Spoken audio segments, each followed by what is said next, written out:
Hola amigos, bienvenidos a nuestro programa Abriendo Caminos. Hoy vamos a abrir caminos con un programa sumamente especial que lo vamos a dividir en tres partes. Esta primera parte vamos a hablar de la historia de la Virgen de Coromoto. ¿Por qué? Porque la Virgen de Coromoto se quiso hacer venezolana. ¿Y sabes por qué? Bueno, pues tienes que escucharnos.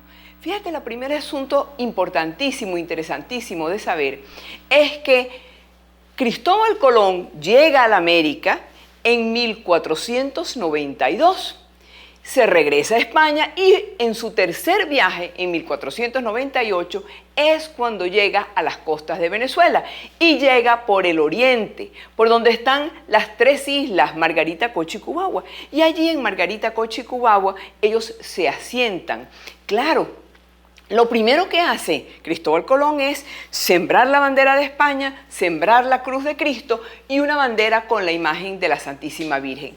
Y aquello lo vio tan espectacular, aquella vegetación tan sensacional, el agua del mar tan espectacular. Y dijo, óyeme, esto es como llegar al paraíso, esto sin duda es una tierra de gracia. Y de ahí es de donde le viene el nombre a Venezuela de tierra de gracia. Ahora, los primeros asentamientos, los primeros españoles, cuando se asientan en la isla de Cubagua y la llaman a la ciudad, que este es el primer plano de la ciudad, la llaman Cádiz, Nueva Cádiz, porque ellos venían de un puerto llamado Cádiz. Entonces esta es la Nueva Cádiz. Pero como españoles, ellos eran muy amantes de la Virgen, muy amorosos de la Virgen, y trajeron con ellos, al poquito tiempo, traen con ellos una imagen preciosa de la Virgen, que es la Virgen Purísima. La Virgen Purísima siempre es la que no trae el niño, ¿sí? Que es la Inmaculada Concepción. Esta Virgen Purísima, preciosa, la tenían allí y le rendían veneración. Pero un día, en 1541 se desata un maremoto terrible. Y claro, como le dije, Isla de Cubagua es tan chiquita que el maremoto, pero estaba arrasando con absolutamente todo. Y los devotos agarraron a la Virgen y la sacan y se la llevan para la isla más grande, la isla de Margarita. Y dicen, no la vamos a dejar en la orillita, y buscan meterla para adentro, para adentro. Como los españoles verdaderamente eran muy católicos, ellos tenían una gran devoción al Espíritu Santo, que es parte de la Santísima Trinidad, Padre, Hijo y Espíritu Santo. Y había un valle, y en ese valle del Espíritu Santo colocaron a la Virgen. Entonces allí pusieron a la Virgen Purísima en el Valle del Espíritu Santo.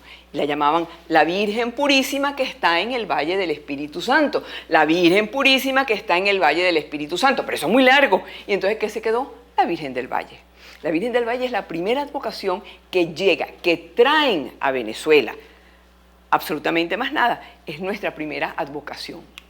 Ahora, entre toda esta gente que vinieron españoles y vinieron portugueses también, vino un portugués llamado Juan Fernández de León. Y Juan Fernández de León viene hacia el occidente de Venezuela. Y aquí, en un estado que él era portugués y el estado lo conocemos como Portuguesa, ¿sí? En una ciudad que estaba circundada por el río Guanaguanare y el río Tucupido, establece una ciudad y la llaman la ciudad de Guanaguanare, que termina llamándose ciudad de Guanare. El problema es que era una ciudad, era un lugar tan bueno, y ahí vivían una porción de indígenas bajo el mando del cacique Coromoto, que dijeron los indígenas, dijeron, aquí no nos quedamos con esta gente, nada que ver, y huyeron hacia las montañas y hacia la selva. Pero hacia la selva, donde huyen, había una cantidad de pajaritos preciosos, unos pajaritos bellísimos, y estos pajaritos bellísimos en español se llaman alondras, pero en el lenguaje indígena se llaman cospes, y de allí le viene a ellos el nombre de indios cospes. Entonces el cospe era el lugar donde vivían las alondras, y como ellos no podían dormir en el piso, ahí en la selva, tenían que subirse a los árboles por una razón, porque había mucha mapanare, ¿sí? Y entonces ellos dormían en los árboles. Ahora, el cacique, dijimos que se llamaba, el cacique de esa tribu indígena se llamaba Coromoto. Pero es que Coromoto son dos palabras juntas. La palabra coro en indígena significa viento, tormenta, Y la palabra moto en indígena significa detener. Por lo tanto, el cacique Coromoto lo llamaban así porque él detenía las tormentas, él detenía los vientos fuertes, él era el que le daba tranquilidad y paz. Pero nosotros tenemos ahora nuestra Virgen, que la llamamos la Virgen del Cacique Coromoto, es la Virgen de Coromoto, es la que detiene la tormenta. Y por eso nosotros debemos rezar y orar, Virgen de Coromoto, sé tú quien detenga la tormenta de mi familia, la tormenta que hay en mi casa, la tormenta que llevo yo por dentro, esa angustia, esa preocupación, la tormenta de mi comunidad, la tormenta de mi país, cualquier tipo de tormenta y angustia, ella está allí para detenerla, porque eso es lo que dice además de todo su nombre. Pero ¿cómo sucedió esto? Esto sucedió muy simpático, fue en 1651, por el río Guanaguanare, por aquí estaba paseando el cacique Coromoto junto con su esposa y con su familia, y en eso se le presenta y ven una bella señora. Esta bella señora cargaba un niño en los brazos y ella le sonríe, ellos le sonríen y dice, mira, el cacique le pregunta, ¿y usted qué quiere, bella señora? Y ella se le voltea y le dijo, yo quisiera que ustedes fueran donde los blancos, ¿sí? Le pidieran que les enseñaran, que les echaran agua en la cabeza para que ustedes puedan ir al cielo. Al cacique, aquella voz tan dulce, tan melodiosa, tan bonita, de aquella bella señora, aquella bella mujer, porque así la llamaba, bella señora, bella mujer, bella dama, ¿eh? No le quedó otra, ¿sí? Sino que dijo, por supuesto que vamos, ¿sí? Y al poco tiempo pasó por allí uno de los españoles que se llamaba Juan Sánchez. Y Juan Sánchez pasa por allí y lo detiene el cacique Coromoto y le dice, nosotros queremos ir donde están ustedes para que ustedes nos enseñen, nos echen agua en la cabeza y nosotros podamos ir al cielo. Bueno, Juan Sánchez, lo que ellos no habían logrado en una cantidad de años, ahora de repente es el propio cacique Coromoto el que se lo está diciendo. Y le dice, no se preocupe, yo voy a hacer unos oficios y cuando regrese dentro de 8 días, tengan preparado todo y nosotros nos vamos para allá. Efectivamente, a los 8 días prepararon todo y se fueron a vivir al lado de donde estaban los españoles. Y allí había un sacerdote capuchino que les enseñaba los principios de la fe religiosa, los principios de la fe católica.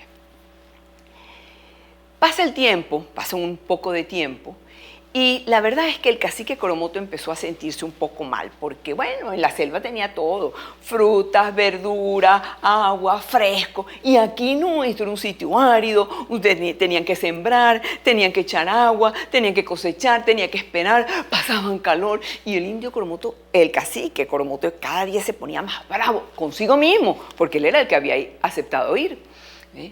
Y pues los otros estaban felices y contentos, pero un 7 de septiembre de 1652, el sacerdote y los españoles le dicen, mañana la Iglesia Católica Universal celebra el día del cumpleaños de la Santísima Virgen, es decir, de la bella dama, de la bella mujer, la que los trajo hasta aquí.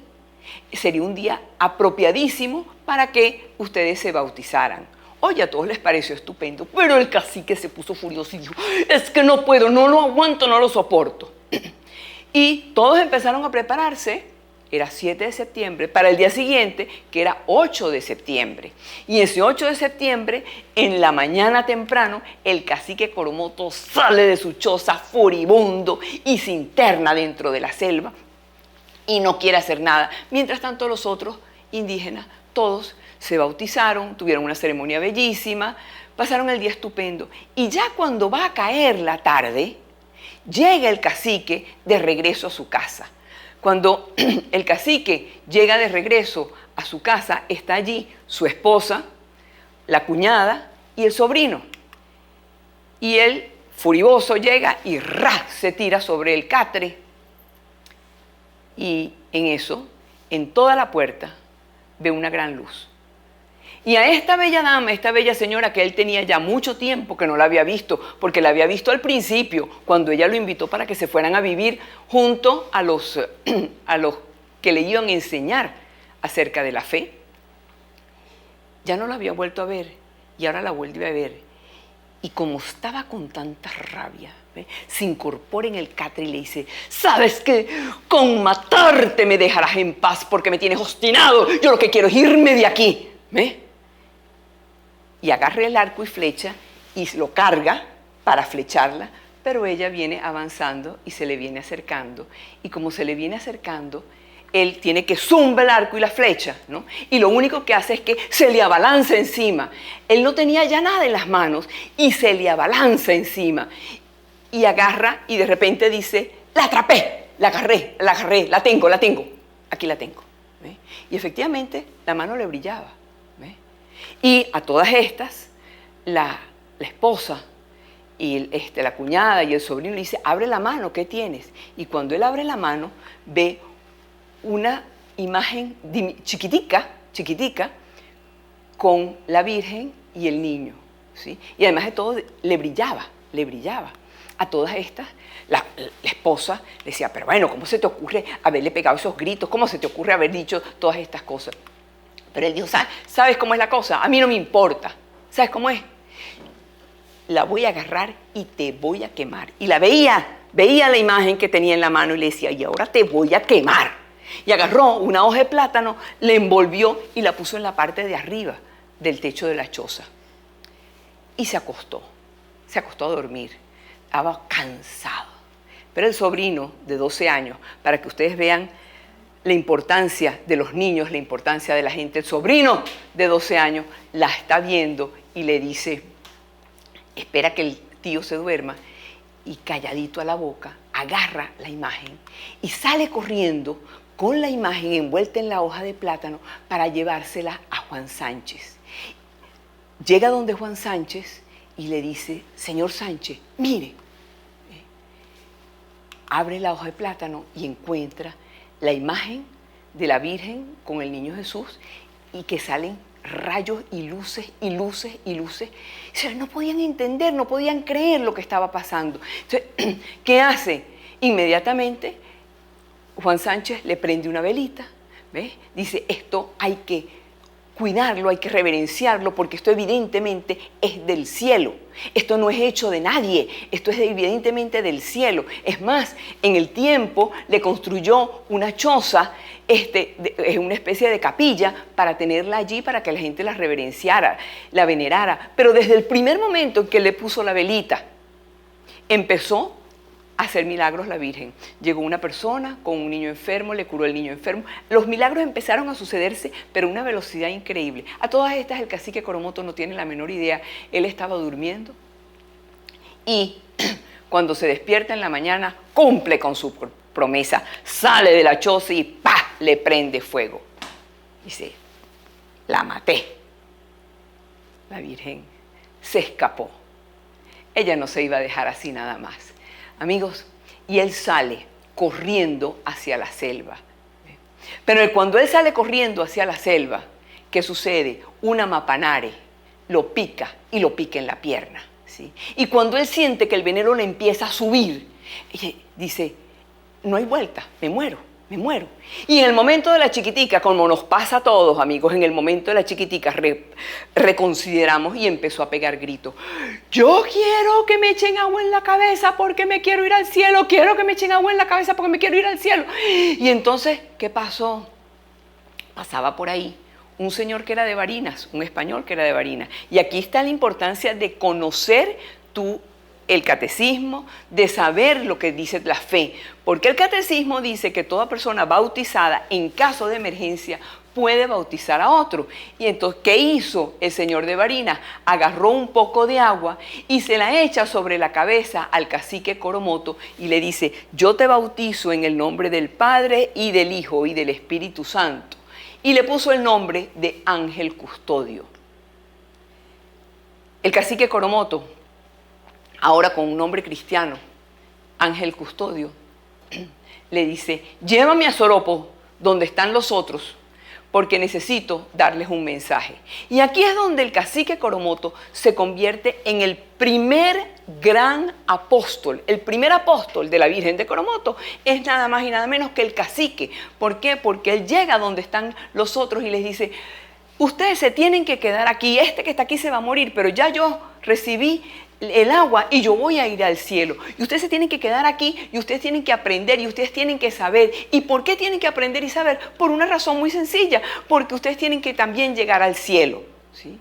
Al poco tiempo el cacique Coromoto fallece, pero los indígenas cada vez aumentaban más en número y aumentaron en número que los españoles dedicaron a un sacerdote, a un capuchino, que es bueno recordarlo porque es bueno ser agradecido. Y ese sacerdote capuchino se llamaba Fray José de Nájera. Y Fray José de Nájera le bautiza de nuevo el lugar donde ellos viven y le pone como San José de la Aparición. ¿Por qué? Porque ahí se apareció la Virgen y como San José es el esposo de la Virgen, San José de la Aparición. Así se llamó el nuevo pueblo donde vivían ellos. Yo quiero que resaltemos una cosa muy importante. Hay unas características que son únicas en esta aparición de la Virgen de Coromoto, que no existe en ninguna de las otras apariciones de la Virgen en el mundo. Es única de Venezuela. Primer punto, es la única vez que se aparece a una familia entera. Porque la Virgen se aparece a niñitos, a jóvenes, a una muchacha, a una monja, pero la primera vez que se aparece a una familia completa y la única vez porque no se ha vuelto a aparecer más, por lo tanto ella está dando un mensaje de familia. La familia es importante, la familia papá, hombre, mamá, mujer, con hijos, eso es importante. Lo primero que está diciendo la Virgen. Luego, es de las escasas apariciones que la Virgen tiene el nombre del vidente. Porque si nosotros nos vamos para Fátima, la Virgen se llama la Virgen de Fátima, no se llama la Virgen de los Tres Pastorcitos. En Lourdes se llama la Virgen de Lourdes, no la Virgen de Bernardita. Aquí se llama la Virgen de Coromoto, es decir, el nombre del vidente y además de todo, el nombre del vidente era masculino.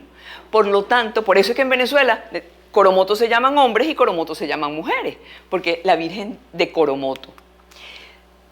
Un punto importantísimo que en esta aparición la Virgen le está pidiendo a los venezolanos que se bauticen y se incorporen a la Iglesia Católica.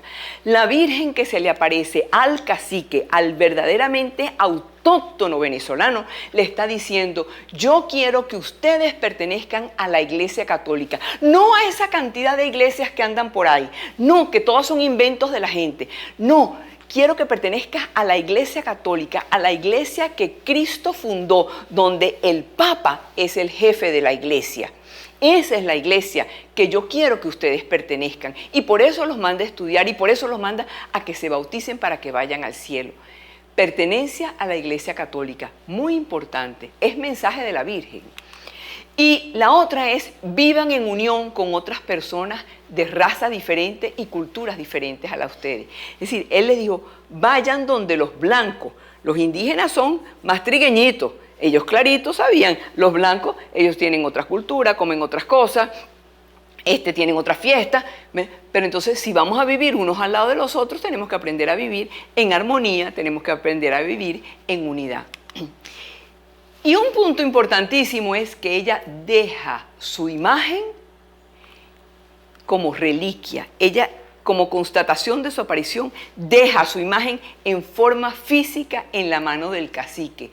Pero para más remate, ¿qué día fue que se apareció? El 8 de septiembre. Ese día la Iglesia Católica celebra el cumpleaños de la Virgen. Entonces ella quiso venir a festejar su cumpleaños aquí con nosotros los venezolanos. Por eso tenemos que decir, la Virgen se quiso hacer parte de Venezuela, se quiso hacer venezolana. Y esta es de las historias más documentadas que hay. Y uno de los que más la ha documentado es el hermano Nectario María, un hermano de las escuelas cristianas, un hermano de La Salle, un francés que vino en 1922 y se dedicó a trabajar en colegio, pero al mismo tiempo estudiaba muchísimo. Y él firmaba sus artículos sobre la Virgen como Chonei Mereguá, que quiere decir, en lengua indígena, quiere decir el hijo de María.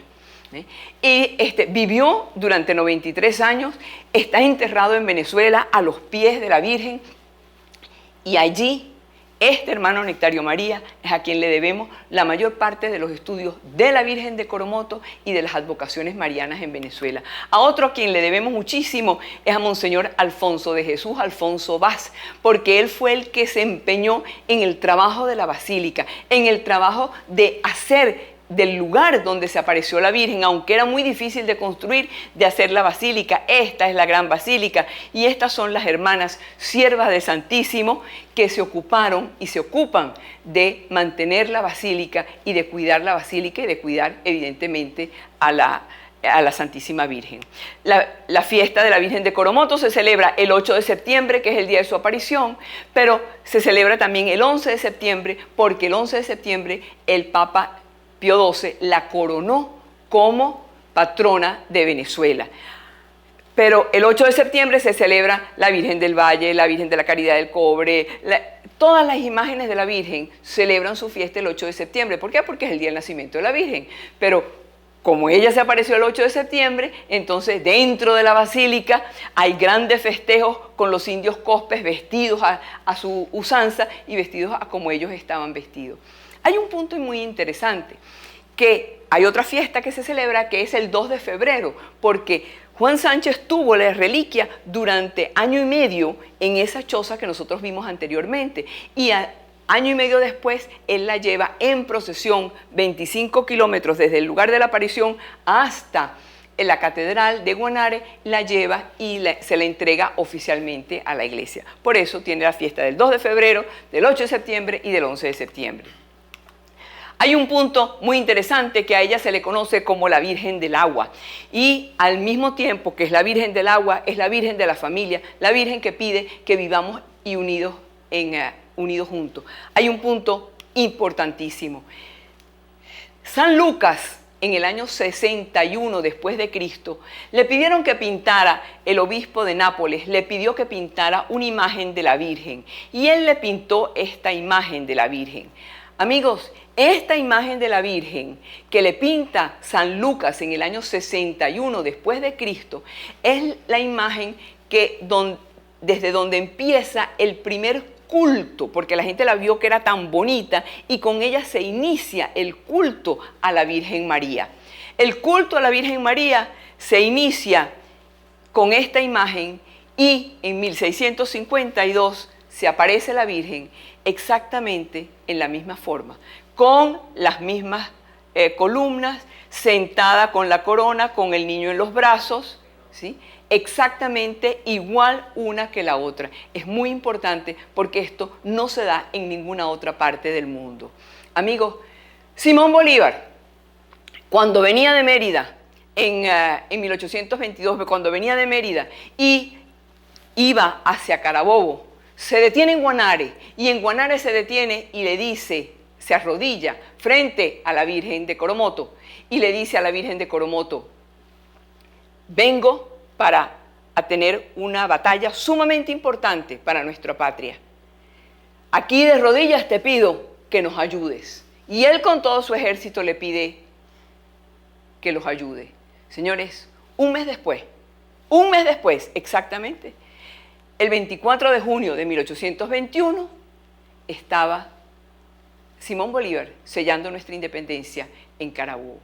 La Virgen de Coromoto quiso aparecerse en Venezuela, quiso aparecerse a una familia, quiso estar entre nosotros el día de su cumpleaños, quiso que nosotros los venezolanos la conociéramos a ella, para que a través de ella conociéramos a su Hijo Jesús, porque Jesús es Dios, amigos, y con Dios siempre ganamos.